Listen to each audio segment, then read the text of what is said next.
Geometry 6th class का topic है unit 4।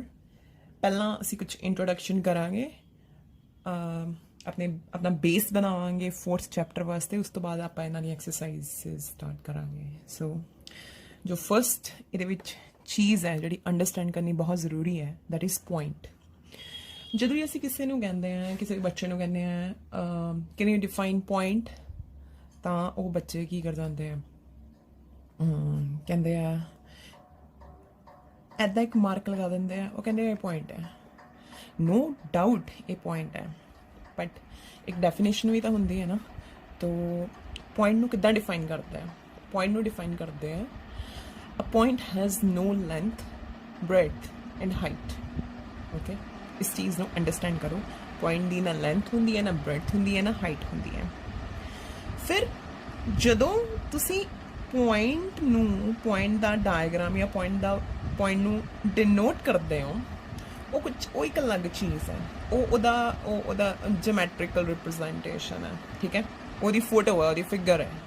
लो next आंदा इनू पॉइंट का नाम कितना लिखते हैं। जो भी असीं कहने बच्चों को चलो जी पॉइंट लगाओ अपनी कॉपी ने, वो पॉइंट लगा लेंगे बरीक टिप के नाल। ठीक है, बहुत फाइन टिप के नाल लगाते हैं। कई जने की करते हैं बैठे बैठे वो बस इनू वड्डा वड्डा वड्डा वड्डा वड्डा वड्डा वड्डा करी जाते हैं। ऐदा नहीं, बिल्कुल फाइन जिहा लगाना। फिर वह नाम की रखना, ओबीयसली ईजी किद्दां होगा, फटाफट अपने नाम दे पहले लैटर तो रख लो। जिदा मेरा नाम इंद्रप्रीत है तो मैं नाम आई रख लिया। ठीक है, कोई होर पॉइंट लगा लो। अगर तुसी अपनी कॉपी ते थोड़ा क्रिएटिव करना चाहते हैं तो तुसी अलग अलग कलर दे इन्हां बिंदियां नू यूज़ कर सकते हो। ठीक है, तुसी अलग अलग पेन नू यूज़ कर सकते हो और डिफरेंट पॉइंट्स ला सकते हैं। इहदा नाम मैं पी रख लैंदे, इहदा नाम मैं की रख लैंदे। ठीक है, तो पॉइंट तो पॉइंट की रिप्रजेंटेशन। नैक्सट आंदा पिया जो पॉइंट है, इहदियां कितनियां टाइप्स होंदियां ने। So basically points they are of 2 types. किहड़े किहड़े? Collinear points and non collinear points. ठीक है, हुण आपां collinear points non collinear points की डेफिनेशन करांगे। कोलिनियर पॉइंट्स की हुंदे ने, पहला डेफिनेशन सुनना और देखना मैं किहड़े वर्ड ते स्ट्रेस दिन्नी आ। ठीक है, 3 or more than 3 points are present in such order that on joining they form a straight line, are defined as or are called as collinear points। तो कहने का मतलब की है, हुण इहदा मतलब समझो, ध्यान देना। आपां कि कोलिनियर पॉइंट्स की होणगे, 3 पॉइंट्स होणगे या मोर दैन 3 पॉइंट्स होणगे।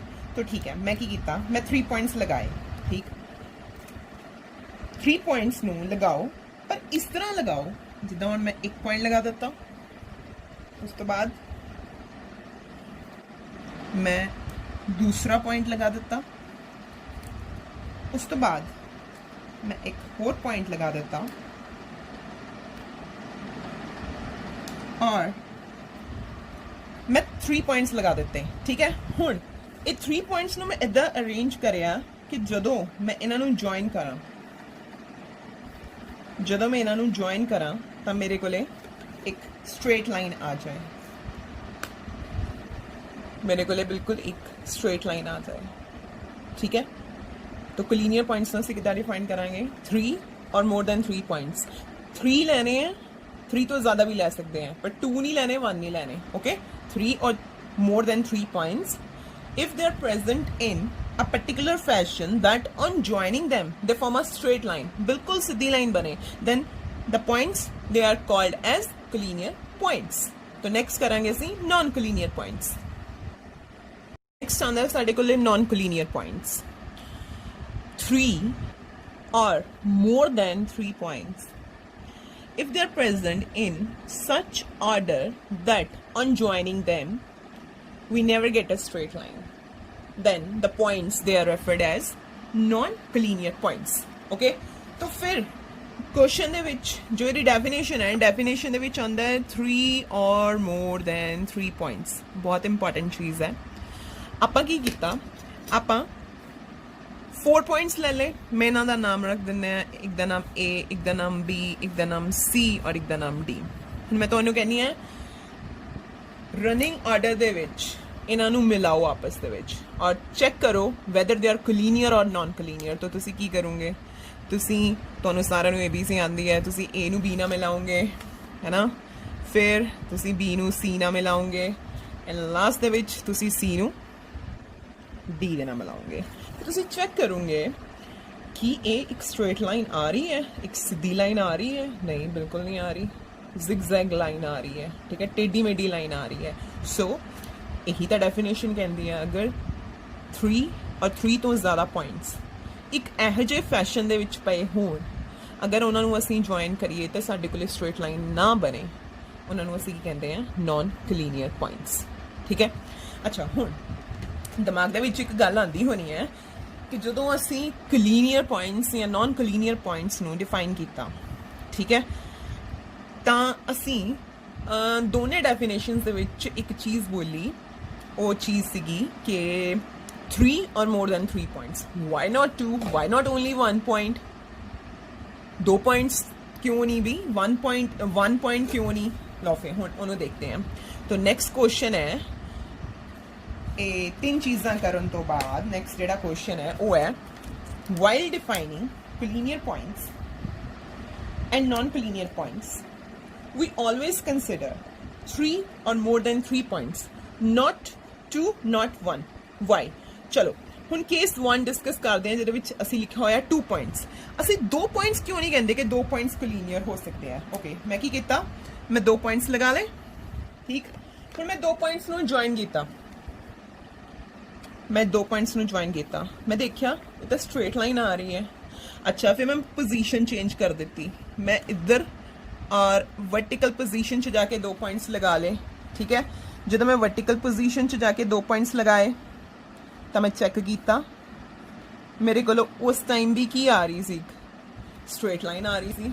ਇਹਦਾ मतलब 2 पॉइंट्स नूं चाहे हॉरिजॉन्टली रखो, चाहे वर्टिकली रखो, चाहे थोड़ा स्लांटिंग पोजीशन दे विच, स्लांटिंग पोजीशन मीनस थोड़ा टेढ़ा कर लो, ठीक है, ਤਾਂ ਉਹਨਾਂ ਨੂੰ ज्वाइन करो, लो जी ज्वाइन कर लो, ਤਾਂ ਵੀ ਸਾਡੇ ਕੋਲੇ ਕੀ ਆਂਦਾ ਹੈ, ਤਾਂ ਵੀ ਸਾਡੇ ਕੋਲੇ ਇੱਕ स्ट्रेट लाइन ही आती है, ठीक है।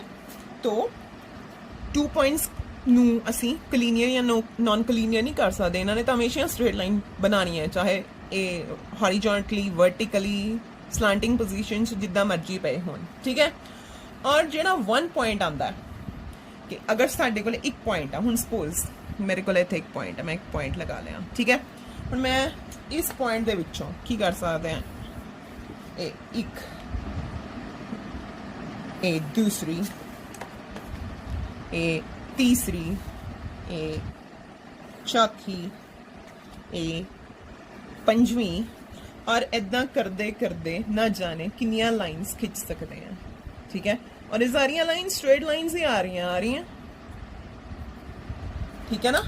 तो एक पॉइंट और 2 पॉइंट्स जस्टिफाई नहीं करते कोलिनियर ते नॉन कोलिनियर पॉइंट्स की डेफिनेशन, वो वास्ते एटलीस्ट 3 पॉइंट्स या 3 तो ज़्यादा पॉइंट्स होने चाहिए, ताही लाइन का नेचर डिसाइड होगा कि उन्हें स्ट्रेट जाना है कि रैंडम जाना है। हुण इस कंडीशन दे विच 3 पॉइंट्स ने डिसाइड किया, क्योंकि ये एक सीधे ऑर्डर च पे ने स्ट्रेट लाइन बनानी है, ये रैंडम पोजीशन च पे ने 4 पॉइंट्स, तो इन्होंने की किया, जिगजैग लाइन बनाई, ठीक है। तो 3 और मोर दैन 3 पॉइंट्स की जिहड़ी कंडीशन है, ये कोलिनियर ते नॉन कोलिनियर पॉइंट्स दे विच जरूर याद रखियो।